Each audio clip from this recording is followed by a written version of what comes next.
thinking not of power, but of possibilities, not of personal interest, but the public good. And together we shall write an American story of hope, not fear, of unity, not division, of light, not darkness, a story of decency and dignity, love and healing, greatness and goodness. May this be the story that guides us, the story that inspires us, and the story that tells ages yet to come that we answered the call of history. We met the moment. Democracy and hope, truth and justice did not die on our watch but thrived. That America secured liberty at home and stood once again as a beacon to the world. That is what we owe our forebears, one another, and generation to follow. So, with purpose and resolve, we turn to those tasks of our time, sustained by faith, driven by conviction, and devoted to one another and the country we love with all our hearts. May God bless America, and may God protect our troops. Thank you, America.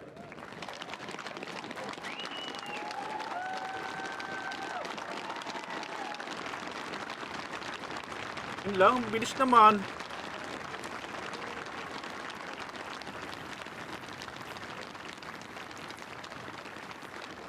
Joseph Robinette Biden has been sworn in and assumed the office of the presidency, the 46th president of the United States, the oldest man ever to assume the presidency at 78 years old, delivering a speech on themes of unity, of hope, of rewriting an American history, a new chapter in American history, saying it is time for Americans to come together in common cause. He says we must end this uncivil war. He noted that democracy has prevailed, noting the attack on the Capitol 2 weeks ago. He says there's been an attack on democracy and the truth. Garth Brooks now will perform.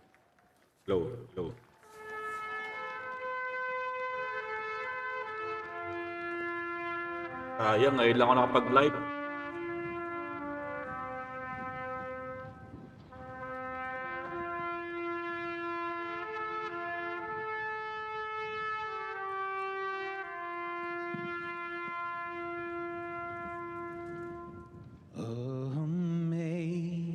Amazing grace, how sweet the sound that saved a wretch like me. I once was lost, but now I'm found. Was blind, but now I see. When we've been there 10,000 years, bright shining as the sun, we've no less days to sing God's praise than when we first begun. If I can ask you to sing this last verse with me, not just the people here, but the people at home, at work, as one, united.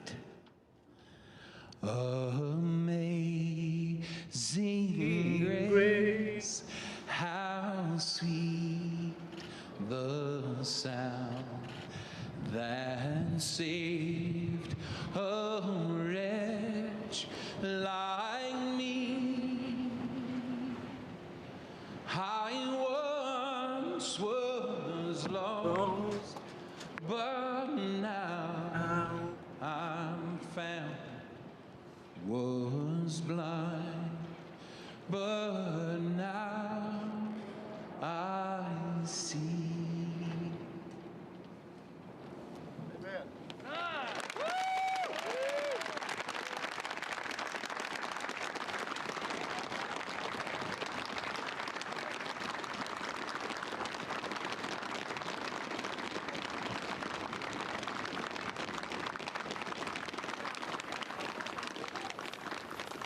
Garth Brooks performing for the crowd there over the on the west front of the Capitol, where moments ago we heard the inauguration speech by President Biden. We'll get used to saying that now.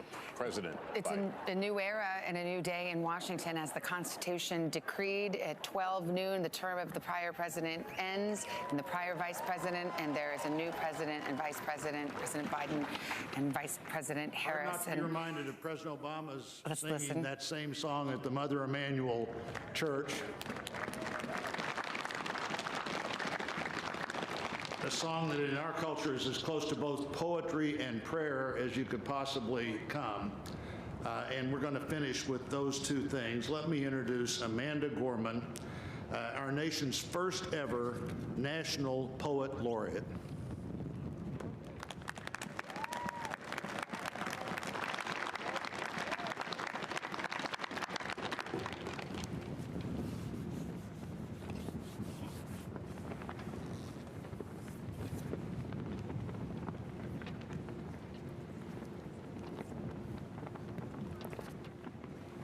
Sorry guys, hindi natin nabutan yung ano ni President Abidin. Mr. Kanina pa ako nanonood, President, ngayon lang ako nag-live. Dr. Biden, Madam Vice President, Mr. Emhoff, Americans, and the world. When day comes, we ask ourselves, where can we find light in this never-ending shade? The loss we carry, a sea we must wade. We've braved the belly of the beast. We've learned that quiet isn't always peace, and the norms and notions of what just isn't always just is. And yet the dawn is hours before we knew it. Somehow we do it. Somehow we've weathered and witnessed a nation that isn't broken, but simply unfinished. We, the successors of a country and a time where a skinny black girl descended from slaves and raised by a single mother can dream of becoming president, only to find herself reciting for one. And yes, we are far from polished, far from pristine, but that doesn't mean we are striving to form a union that is perfect. We are striving to forge our union with purpose, to compose a country committed to all cultures, colors, characters, and conditions of man. And so we lift our gazes not to what stands between us, but what stands before us. We close the divide because we know to put our future first. We must first put our differences aside. We lay down our arms so we can reach out our arms to one another. We seek harm to none and harmony for all. Let the globe, nothing else, say this is true. That even as we grieved, we grew, that even as we hurt, we hoped, that even as we tired, we tried, that we'll forever be tied together, victorious, not because we will never again know defeat, but because we will never again sow division. Scripture tells us to envision that everyone shall sit under their own vine and fig tree, and no one shall make them afraid. If we're to live up to our own time, then victory won't lie in the blade, but in all the bridges we've made. That is the promised glade, the hill we climb, if only we dare it, because being American is more than a pride we inherit. It's the past we step into and how we repair it. We've seen a force that would shatter our nation rather than share it, would destroy our country if it meant delaying democracy. And this effort very nearly succeeded.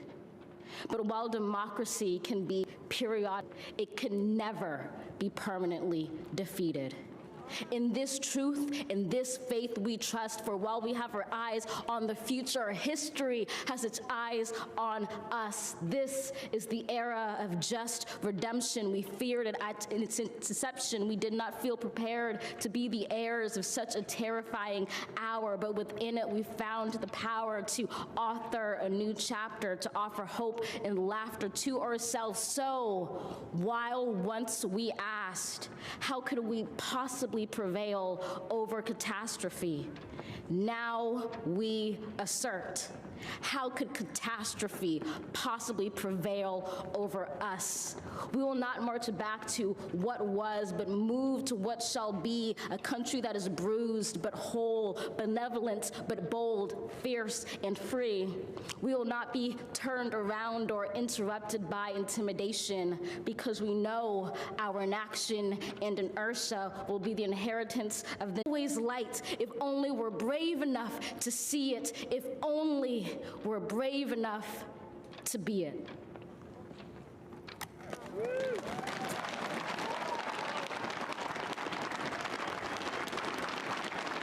Her name is Amanda Gorman. She is 22 years old, from Los Angeles. What a just powerful, beautiful piece of poetry she just delivered. Well, you'd hate to follow her. Yeah. She did, we had prose, and now we've had Amanda poetry, Gorman. and we've had song. Now for our benediction, I'm pleased to introduce Reverend Dr. Sylvester Beeman, the pastor of the Bethel African Methodist Episcopal Church in Wilmington, Delaware, a friend of President Biden for 30 years.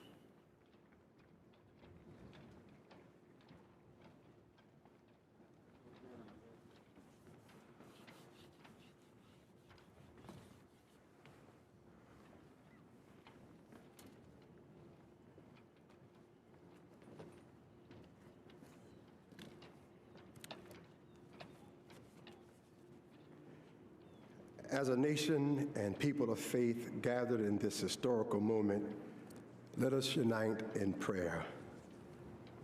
God, we gather under the beauty of your holiness and the holiness of your beauty.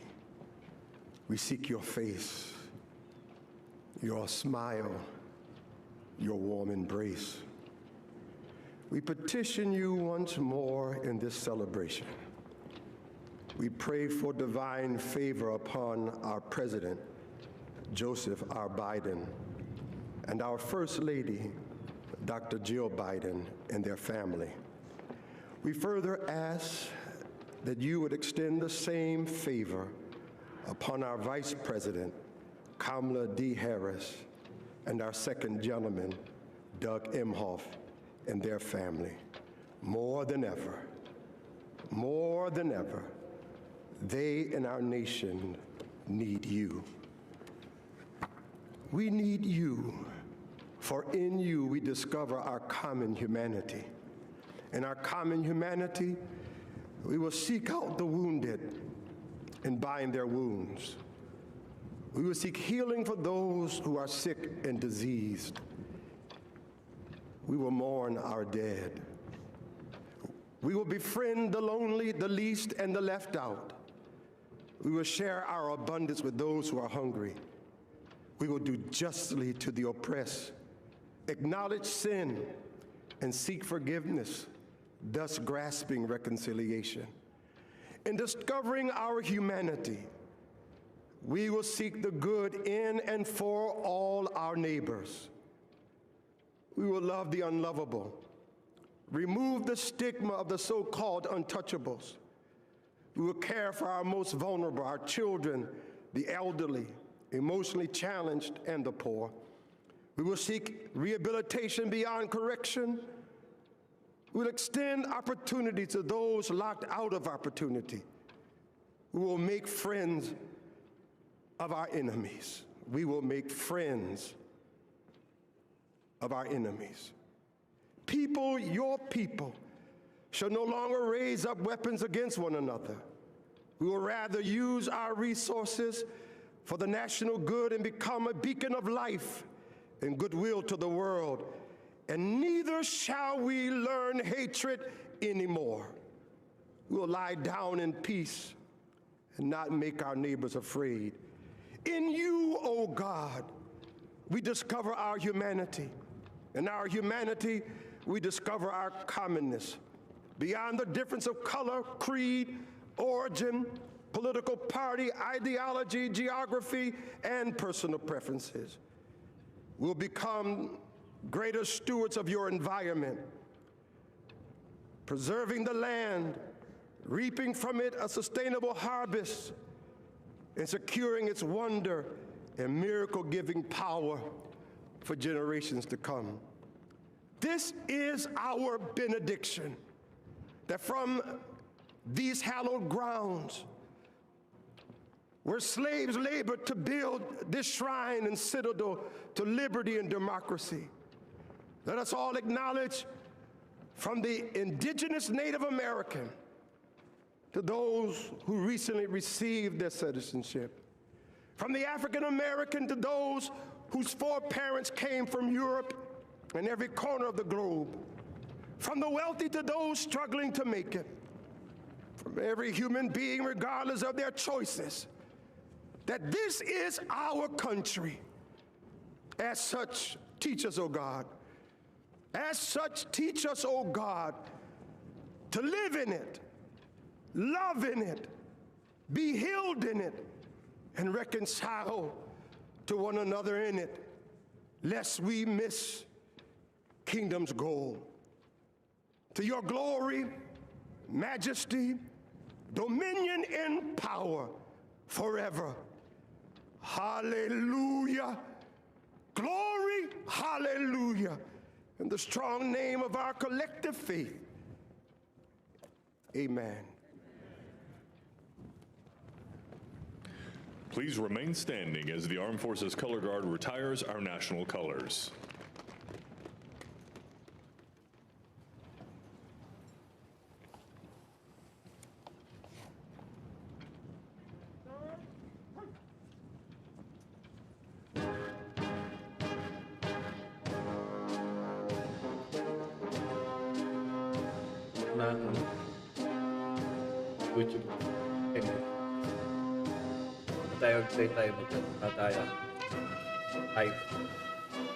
And that concludes the inauguration ceremony at the Capitol. It looked different than any other, and as we expected, the empty spaces, the social distancing. What we didn't see, except in a few cutaways, I suppose, the soldiers, that ring of steel around this general area, owing to what happened 2 weeks ago. I want to bring in NBC News presidential historian Michael Beschloss. Michael, give me your first early reaction to the inauguration speech. Please be seated. Terrific speech, and I think, Lester, it'll be known for 3 words. Democracy has prevailed. The new president is talking about the last 4 years as a period where there were attacks on democracy, attacks on truth, attacks on humanity, looking at it sort of a 4-year aberration from the general course of American history. I thought the speech was modest, austere, brave, cleansing, calming, and inspirational. And that's what you'd want today. In contrast to Donald Trump 4 years ago, who was talking about American carnage with groups pitted against group, Joe Biden was talking today about a country that needs to be united and also needs to mourn more than 400,000 Americans who have died of a terrible virus, more than died in the military in World War II. And Michael, there's no question that the president is looking to turn the page, saying we must end this uncivil war. And on the steps of the Capitol and with allusions to Abraham Lincoln, that is not a throwaway line, especially when you think about what happened 2 weeks ago when there was an insurrection attempted at the United States Capitol to subvert democracy itself. As you mentioned, he said this is America's day, this is democracy's day, and democracy has prevailed. He clearly feels that, above all, unity is the business and the mission of this presidency. You were so right, Savannah. And he's saying something. You know, at all these inaugurations, every new president lauds democracy and the peaceful transfer of power so much that we take it for granted. President Biden, 2 weeks after the attack on the Capitol and the Congress of January 6th, is speaking to us at a moment at which we have just had a very close call. Under a few scenarios, we might have lost our democracy. What might we be talking today? And at the same time, he recognizes that he has to deal with more crises at once than almost any president in American history. The pandemic, the economic crisis, people are starving and out of jobs, a crisis of racial justice that's gone on for 400 years with systemic racism, a crisis of climate change, and others. These are not things that he could just afford to say, maybe I'll do that after the midterm election, or maybe I'll do it if I'm reelected to a second term. He knows he has to do all these things right now. Very tough for a new president. The new president and new first lady making their way now up from the platform. We'll see them again a bit later at the laying of the wreath at the tomb of the unknown soldier at Arlington National Cemetery. Let me bring in Mike Barnacle into our conversation, a veteran journalist, an NBC News contributor, also a longtime family friend of the Bidens. Michael, he spoke of unity as we thought. He acknowledged that some may see it as words. What are the deeds that we'll have to follow to fully deliver this message? Well, I think the deeds are obvious to all, Lester. He's got to attack the virus with a vaccine, apply it to hundreds of millions of Americans in order to get the rest of the ball rolling and get the job done. The speech itself, I thought, though, had elements, deeply personal elements. At one point, the president said, there is no accounting for what fate will do to you. And God knows that's true for Joe Biden. He has carried his own cross for 50 years of loss and suffering, but also of resilience. And his very presence on the stage today was a form of resilience in full flower. We saw him as President of the United States, and he spoke to elements of his own character, his own personality, that he thinks should apply to the United States of America. Elements of humility, tolerance, generosity, and optimism. And as Savannah just mentioned, he said, you know, we've got to end this uncivil war. That's in his nature to do that. The speech, while personal, it was also political, and it was about joining together as a country and reestablishing the component part of truth in government, truth in the Oval Office, something that's been sorely missing for 4 years. I thought it was interesting, Mike, as well. It was very much a Joe Biden speech, and he spoke and addressed those who aren't his supporters and said, as many presidents have said, I'll work as hard for you as I do for those who did support me. But then he said something else. He said, if you didn't support me, all I ask is hear me out. Hear me out, take a measure of me and my heart. And if you still disagree, well, that's democracy. Yeah, you know, Savannah, that's really interesting because he did say that, and you can hear him say that across the table to a Mitch McConnell.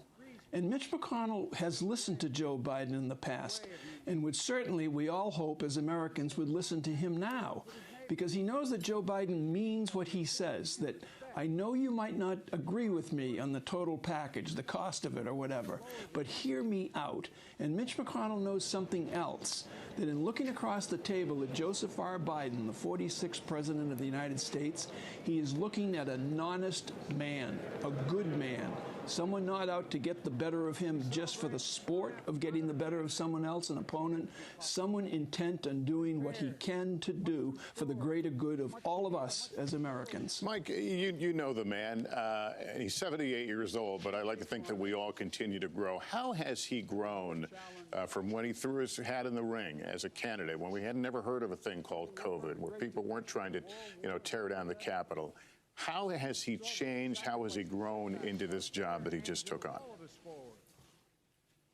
You know, I think over the years, especially over the last few years, he has become calmer, more accepting of fate, He is not bitter about any of the elements of fate that have cost him and his family so much, and I think that has helped him as a public person. I can remember the morning of the New Hampshire primary, backstage off the set of Morning Joe and talking to him, and he knew what the result was going to be. And he knew that he was going to get crushed in New Hampshire, having already been crushed in Iowa. But again, I get back to resilience, that word. That's in his character. He's a resilient person. And he wasn't meeting the results of both states, either Iowa or New Hampshire, with any bitterness. His innate sense of optimism still flourished, still grew, and he couldn't wait to get to South Carolina. And he got to South Carolina with a calmness and a commitment and a sense of purpose, all things that have driven him for all of his life. And look where we are today. It's interesting, Mike, because you talking about New Hampshire reminds me of, I interviewed him in Iowa where he was coming in third or fourth, and I talked to him backstage at a rally that barely anybody was there, and no one thought he would be the nominee, let alone the president. And actually off camera, he said to me, just watch, I'm going to win this thing. I'm going to win this thing, meaning the presidency. Yeah. So there was something, a resoluteness that, frankly, back then, you know, it sounded like happy talk, but he certainly seemed to believe it, truly believe it in his soul, that this is exactly where he would end up. Yeah, that's who he is. In large part, that's who he is. In New Hampshire, again, backstage, you know, I put my hands on his shoulders and I said, you know, you're going to be okay. And in his right hand, from his pants pocket, he removed some rosary beads and showed them to me. He carries rosary beads with him every single day of his life. He looked at the rosary beads, he looked at me and said, I'm going to be all right. That's who he is. Mike Barnicle, I want to bring in Andrea Mitchell right now, who's been standing by. Andrea, give me your early impressions of the inauguration ceremony, the speech, and where we go now. Well, the ceremony, the speech, I thought were really important and optimistic, hopeful, but confronting. Right at the beginning, the new president spoke of the insurrection, spoke of the riot. He talked about democracy was tested. Democracy, America has been tested, and we have prevailed. Democracy and justice have prevailed. So he confronted that reality. He was not hiding from it, but goes on to speak very plainly, but also eloquently. There was great poetry, really, in his prose, in that he was speaking directly to Americans in the way that was authentic for Joe Biden, but also had the cadence and the lilt and the lift of an important moment, because he was calling us to be together and to be resilient. All of that was very powerful to me. He confronted the difference between lies and truth, not just saying, I'm never going to lie to you, but really saying that lies and the purpose of achieving power, or what has been so terrible. That was the implication, and we all know what he was talking about. Also, the pageantry and the songs, and I've got to say, Amanda Gorman, the young poet laureate, she became the poet laureate of Los Angeles at the age of 16. She's now 22. She had said that she was finishing her poem after the riot, after the insurrection, and was not going to gloss over it, and she did not. But she said, we will raise this wounded world into a wondrous one. There will always be light. I just thought her whole manner, and I just also to take us back to the sober reality, because the new president spoke looking around him, very comfortable in that moment, which really gave a sense of a new confidence. He really has grown, as you were just discussing with Mike Barnicle, over these many months. When you first were talking to him back in Iowa with all of those losses in Iowa, New Hampshire, and finally Super Tuesday, but really growing into this moment, looking around him very confidently at the members of Congress, the senators with whom he had served for 30 years, and saying, we know that there are people around the world, look at us, and we have survived this, and we will not only go forward, but we're going to go forward and do more, was all that he said. And at this moment, China has done an extraordinary thing, Lester and Savannah. China has sanctioned outgoing Secretary of State Mike Pompeo, who left the State Department very somberly this morning, has sanctioned him, his relatives, and any company that he works for, and 28 officials, Peter Navarro, the very aggressive hardliner, the trade negotiator, and other officials, John Bolton, who can never step foot in China, in Hong Kong or Macau, all part of the Beijing government. And that is an extraordinary sanction It's against a long the list. former top U.S. diplomat. Too. Alex Azar, of course, the former Health and Human Services Secretary, is on the list, as is Matt Pottinger, a deputy in the National Security Council, Robert O'Brien, who was National Security Advisor. So, yes, some news coming out of China at the very moment those officials became former officials. Andrea, stay with us as we continue to watch some of the scenes that were earlier visible at the Capitol. The Obamas exiting the stage, and the former presidents, Bush, Obama, and Clinton, will join the new president at Arlington National Ceremony a little bit later this afternoon for a wreath laying, which we will wish we could heard what that was over my talking, but in any event, we'll rewind the tape for you. But they'll do that later this afternoon. And we turn now to a couple of guests who certainly know the challenges that any new administration will face. Andy Card, who was Chief of Staff to President George W. Bush, John Podesta, Chief of Staff to President Clinton, and Counselor to President Obama. Gentlemen, thank you for being with us. Raise your hand if you'd like to be Chief of Staff under these circumstances. This is not an easy task before them. I'll let you go, John. What did you think of the speech, and what do you think of what this president has before him? Well, look, I think as for the speech, I thought it was a powerful call to the idea of America as one nation under God, and a fierce rejection of the politics of division and hate that we've seen for the past 4 years. It was passionate. The line that stuck with me was, "My whole soul is in it," quoting Abraham Lincoln, and Biden saying, "My whole soul is in it," uniting the people. I think everyone watching it knew in his bones that that's what he meant, that's what he expected to convey. He talked about the 4 crises facing the country, and for Ron Klain, the incoming Chief of Staff, for his whole team, they know they have to get on top of COVID, they have to deal with the economic crisis, the racial justice crisis, the climate crisis. It's a huge task, but they've been planning for it. They've stayed disciplined. They haven't been thrown off course, I think, particularly in the last couple of weeks. And so I think they're ready to get into those offices and begin to do the work of the country. Andy, you were literally in the ear of President Bush at the time of 9/11. You knew a little something about an administration suddenly on emergency war footing.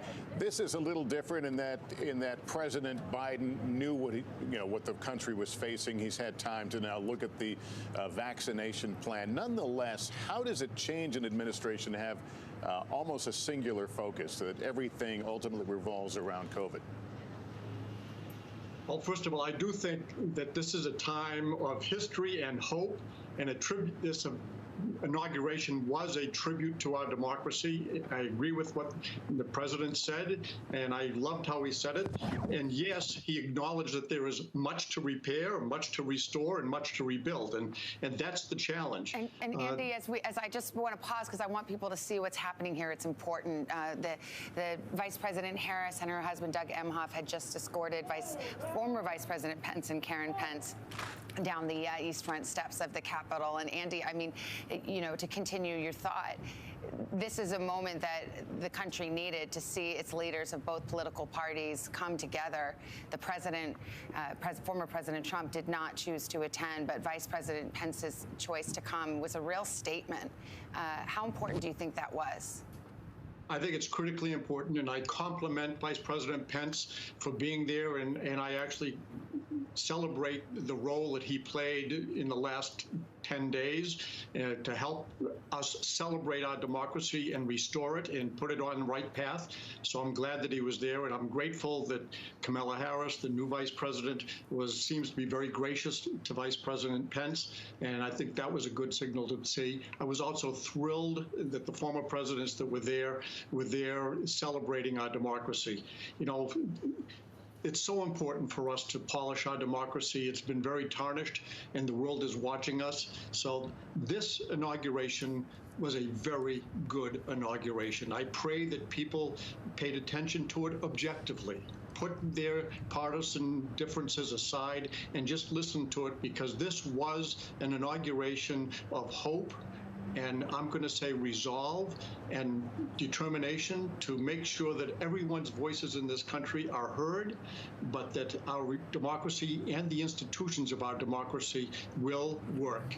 And we've got to help to make sure they work for the benefit of everyone. And so I compliment the president for setting a tone that was very important for us to have. We needed it, and it was long overdue. Former Vice President Mike Pence and his wife, their motorcade now having left the Capitol. Let's go to Craig Melvin, who's there on that east front of the Capitol. Craig?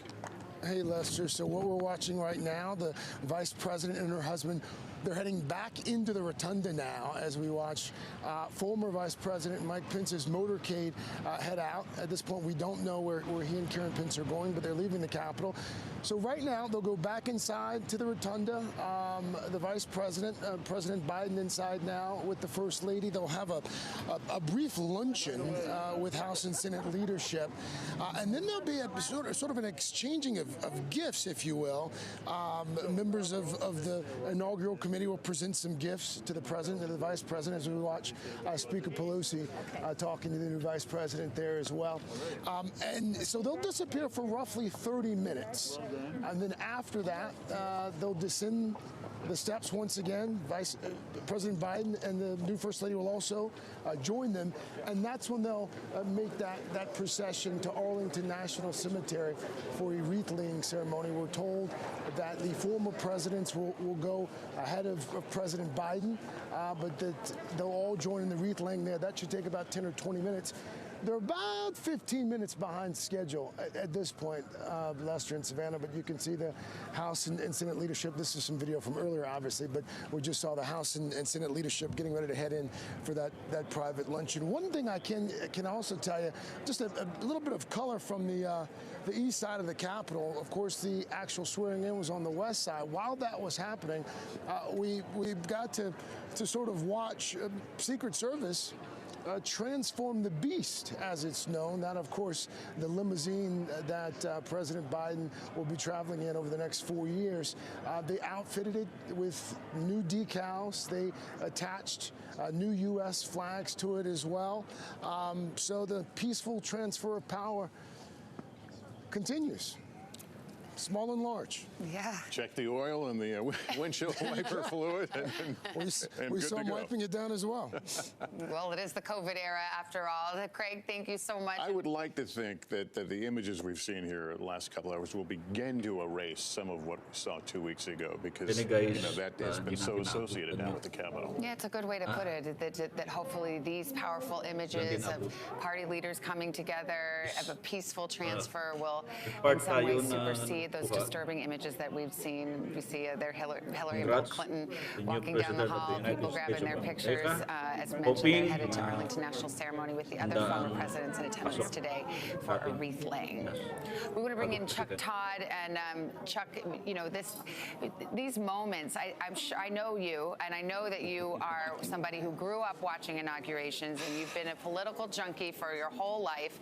And you know, I was thinking about that myself in these last few weeks, and how meaningful it is, and what it gives to the American people to see political rivals and people from different parties come together in a moment of unity and grace, and that itself has a lot of healing potential. You know, Savannah, to watch Joe Biden today, it was such a stark reminder of how, as a country, we do seek out whatever we think we were missing, you know, whatever it is we thought we were missing in the previous president. He is the better angel president. Joe Biden believes he's eternally optimistic. He's not cynical. The guy's been in Washington so long, you would think, you know, some of us are here too long and you become cynical. He's never cynical. He still thinks the better angels exist, and it was just such an important moment. But you're right. I mean, January 6th has made this, I think, much more meaningful to so many people. Forget just those of us, so raised to be history junkies the way I was raised. I mean, it certainly is an elixir. By the way, a point of research. I had my team look. This is the first inaugural address ever to mention the virus of white supremacy. We looked at every inaugural address, and these are important. You know, this inaugural address is part of the American story. And that's what I sort of loved about it, is that Joe Biden wrapped himself in the story of America that sort of has a true north. And it was sort of an attempt to, look, you can't erase the chapter of the last 4 years, but you can put a marker down and show that we've moved forward. And I just think it is important to say the fact that he said white supremacy, and he talked about it as a scourge in this country, and to be the first president to do it, I also think that's just an important marker that years from now will be looked back on as an important inflection point that an American president set. Yeah, Chuck, you know, you talk about it being an elixir to see people from different parties, you know, coming together. I mean, this is an inauguration. This is, you know, a public event. It doesn't erase the fact that some of the people on that very podium did not want to approve the electoral vote count. That it's going to be more than smiles and handshakes and you know, public moments like that to erase what's wrong, what's broken. You know, I think this is going to be extraordinarily difficult. And, you know, it will be interesting. Joe Biden is a forgiver. And it's going to frustrate some Democrats at times, because I think he is going to want to figure out a way to put his arm around some of these folks in a way, even frankly when they don't deserve it, even when they haven't done enough to at a minimum apologize for what they did. The fact that we haven't seen that from these 140 odd Republicans that essentially went on the record to challenge the democracy. I do think it's going to be an enormous challenge. There's levels of distrust inside that Congress that we've never experienced in our lifetimes. When I say distrust, like, you know, to the point of, you know, they fear for their own security around each other. That is such a horrendous and toxic place to be. And it's like that fever has to break. But I have to tell you, I think it begins, you know, this idea that Joe Biden is always going to be expected to go 90% of the way, which maybe he will, but he shouldn't, when we haven't seen some of these folks go 40% of the way. And by the way, there's an impeachment trial, perhaps days away, on top of all that. And look, and it may create more of a divide, but it's going to be a divide inside one party. And I do think it's interesting today. I think we're seeing a picture of sort of, there's two Republican parties right now, and the question's going to be, are they going to survive as one and figure out how to become one again? Or are you going to see Trump splinter off into one direction and sort of the pro-democracy Republicans splinter off in another direction? The impeachment trial is going to tell us a lot about that. Well, there is so much before this new president. We've talked about the challenges. He said, you know, the pandemic, the economy, the issues of racial justice, but add the spirit of this country and the division, put that at the top of the list, because to get anything done on the other, you need to do some repair there. There's much to repair, for sure. We're going to take a quick break. Back with much more guys, of our Inauguration Day coverage right after maraming salamat po.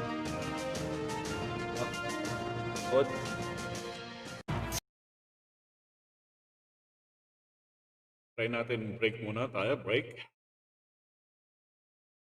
Okay, nawala yung ating picture.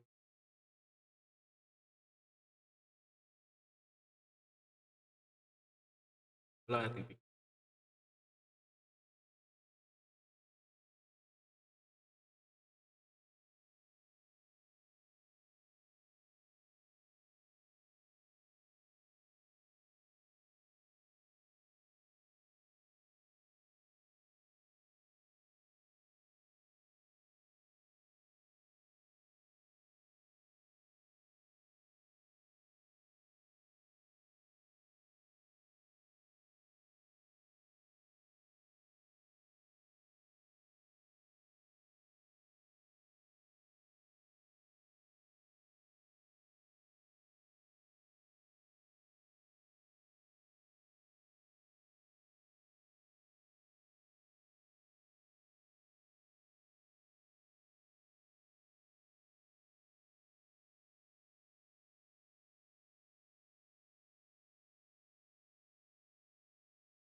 Yes, yes!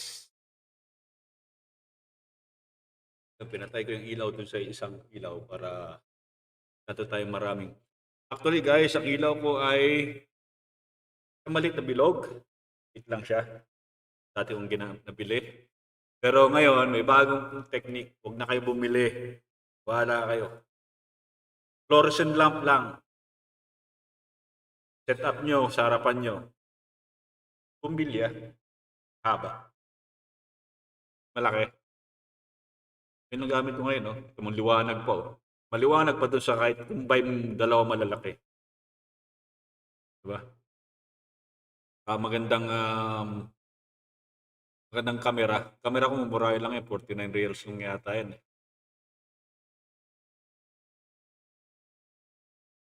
For breaking news in our changing world, download the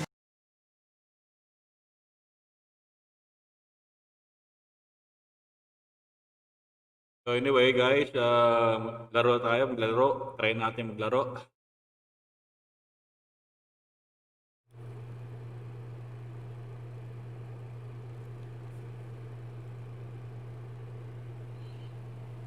Sa ating mobile.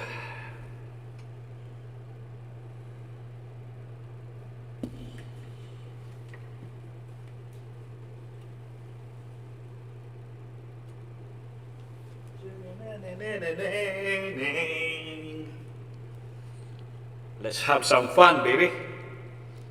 So, yun lang guys. At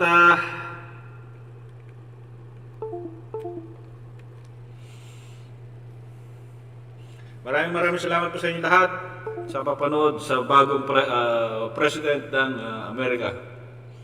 So, yung una, hindi natin na nasahuli na tayo eh. Napanood ko lang yung konti kanina. So, anyway, at maraming salamat. Stay tuned, lalaro tayo. Habang maganda yung signal, laro tayo, no? Okay, babush muna. May part 2 ang gaming natin. Sunod. Babush. Okay, babush. Sana. Ayaw gumana. Naku, ayaw gumana. Nasabi ko na nga ba eh. Nagalaw. Well, anyway. Nagalaw ang aking mouse, guys. Alright.